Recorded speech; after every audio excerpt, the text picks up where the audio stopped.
లడ్డు కావాలా నాయన? ఇంకో లడ్డు కావాలా నాయన? ఇప్పుడు లడ్డు గురించి మాట్లాడకూడదు, సెన్సిటివ్ టాపిక్, మనకు వద్దు అది.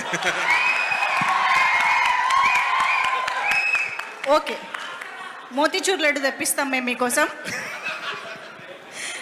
మోతీచూర్ లడ్డు సిట్యుయేషన్స్ కావాలి మాకు, అంతే. సిట్యుయేషన్ కావాలి, లడ్డు వద్దు ఇప్పుడు వద్దు. సరే ఓకే, నెక్స్ట్ మీరు లడ్డు మీద జోక్లు వేస్తున్నారు. నేను ఒక సినిమా ఫంక్షన్లో కూడా చూశాను. Laddu is a sensitive issue అని. Don't you ever say that. Don't. Ayyappa Swami దీక్ష చేసే వాళ్ళ మీద ఎంత ఇష్టారాజ్యంగా మాట్లాడతారు. ఇదే మీరు ఎవరన్నా సరే ఇస్లాం మీద మీరు గొంతు ఎత్తగలరా? ఎందుకంటే రోడ్ల మీదకి వచ్చి కొడతారని మీకు భయం, అందుకు మీరు మాట్లాడరు. హిందువులు అంటే మెత్తని మనుషులు కదా, తోటి హిందువు కదా, మీరు ఏదైనా మాట్లాడచ్చు. మీకు నమ్మకాలు లేకపోతే మీరు ఇంట్లో కూర్చోండమ్మా. మీకు నమ్మకాలు లేకపోతే ఇంట్లోంచి బయటికి రాకండి, మమ్మల్ని ఏం అనకండి. మేము ఎలా పూజా విధానం ఎలా చేస్తాం, అలాగే ముఖ్యంగా ఫిల్మ్ ఇండస్ట్రీ కూడా నేను తెలియజేస్తా ఉన్నా. దీని మీద మీరు మాట్లాడితే మద్దతుగా మాట్లాడండి, లేదంటే మౌనంగా కూర్చోండి. అంతేగాని మీ మాధ్యమాల ద్వారా అపహాస్యం చేస్తే మటుకు ప్రజలు మిమ్మల్ని ఎవరు క్షమించరు. ఎందుకంటే చాలా డీప్ పెయిన్ ఇది. మీరు లడ్డు మీద జోక్లు వేస్తున్నారు. నేను ఒక సినిమా ఫంక్షన్లో కూడా చూశాను. Laddu is a sensitive issue అని.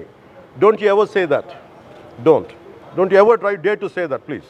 I respect you as actors, but when it comes to Sanatana Dharma, please you have to think 100 times before you saying a word. One comment. ఎవ్వరం క్షమించం ఇక్కడ. మీరు కూడా హిందువులే. పొన్నవోలు సుధాకర్ రెడ్డి గారు, మీరు హిందువులే. నోటికొచ్చినట్టు మాట్లాడకండి. తమాషాలుగా ఉందా మీకు? సరదాలుగా ఉన్నాయా? మొన్న ప్రకాష్ రాజ్ గారు మాట్లాడారు నా మీద. అరే నేను మాట్లాడుతుంది ఒక హిందువులు అపవిత్రం గురించి మాట్లాడుతున్నాను. ఇందులో ప్రకాష్ రాజ్ గారికి సంబంధం ఏంటి? ఇందులో నేను ఇంకొక మతాన్ని నిందించానా? ఇస్లాంని నిందించానా? క్రిస్టియానిటీని నిందించానా? అపవిత్రం జరిగింది, ఇలా జరగకూడదు, ఫుడ్ అడల్టరేషన్ జరిగిందని మాట్లాడుతుంటే దీన్ని గోల చేయకూడదంట. అంటే తప్పు జరిగినప్పుడు మాట్లాడకూడదా? ఒక అపవిత్రం జరిగితే మాట్లాడకూడదా? దేవతా విగ్రహాలను శిరచ్ఛేదం చేస్తే మాట్లాడకూడదా? ఏం పిచ్చి పట్టింది ఒక్కొక్కళ్ళకి? ఎవరి కోసం మాట్లాడుతున్నారు మీరు? ప్రకాష్ రాజ్ కూడా చెప్తా ఉన్నాను, నాకు మీరంటే గౌరవం. I have extreme respect for you. కానీ when it comes to secularism, Prakash Raj garu, it is a two-way, not one-way. I have extreme respect for you. You know that. Mere secularism is always two-way, it is not one-way. హిందువుల మీద దాడి జరిగినప్పుడల్లా వచ్చి మాట్లాడడం తప్ప,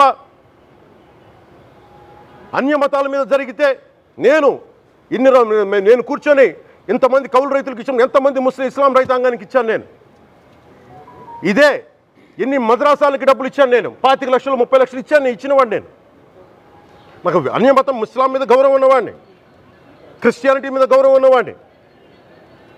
చిన్నప్పటి నుంచి కూర్చొని మిషనరీ స్కూల్లో చదువుకున్నవాడిని. నా టీచర్ చెప్పిన సూక్తి, తను తగ్గించుకున్నవాడు హెచ్చింపబడినని చెప్పి బైబుల్ సూక్తిని ప్రతిసారి కోట్ చేస్తూనే ఉంటాను. ఇది నా గౌరవం, ఇది నేను చూపించే గౌరవం. మీరు మాట్లాడితే కూర్చొని నేను పాటించే ధర్మానికి అపవిత్రం జరిగినప్పుడు మాట్లాడకూడదు, మౌనంగా ఉండాలి. సెక్యులరిజంకి విఘాతం అంటే ఏంటి? సెక్యులరిజంకి విఘాతం? నా ఇంటి మీద దాడి జరిగినప్పుడు నేను మాట్లాడకూడదా? నా ఇల్లు 10 మందికి ఆశ్రయం ఇస్తుంది. నా సనాతన ధర్మం అన్ని ధర్మాలకి ఆశ్రయం అయితే దానికి దాడి జరిగినప్పుడు, దాని మీద అపవిత్రం జరిగినప్పుడు దానికి కూడా మాట్లాడకూడదంటే ఏం మాట్లాడాలి మీతోటి? Prakash Raj garu, you have to learn your lessons. I respect you. It's not just Prakash Raj garu, all the people who thinks in the name of secularism. You're going haywire. Let me tell you guys, we are extremely hurt. Don't make a mockery out of our sentiments. We are deeply, deeply hurt. It's not fun for you. Maybe it might be fun for you. It is not fun for us. It's a deep anguish, deep pain. Don't you ever forget. Before you come and think 100 times and talk about Sanatana Dharma. Enough of this. చాలు. ఇష్టానికి మాట్లాడుతూ ఉన్నారు సనాతన ధర్మం మీద. అయ్యప్ప స్వామి మీద మాట్లాడతారు, సరస్వతి దేవి మీద మాట్లాడతారు. అల్లా మీద మీరు మాట్లాడగలరా? మహమ్మద్ ప్రవక్త మీద మీరు మాట్లాడగలరా? జీసస్ మీద మీరు మాట్లాడగలరా? అందరూ కూర్చొని సనాతన ధర్మం మీద, వినాయకుడి మీద జోకులు వేస్తారు, దుర్గాదేవి మీద జోక్స్ వేస్తారు, సరస్వతి దేవి మీద జోక్స్ వేస్తారు. మా మనోభావాలు గాయపడవా? మాకు బాధ ఉండదా? అందుకే నేను ప్రతిపాదించింది ఏంటంటే ప్రతి దానికి రావలేకపోతున్నాం. సనాతన ధర్మ రక్షణ board is order of the day. ప్రతిసారి కూర్చోబెట్టి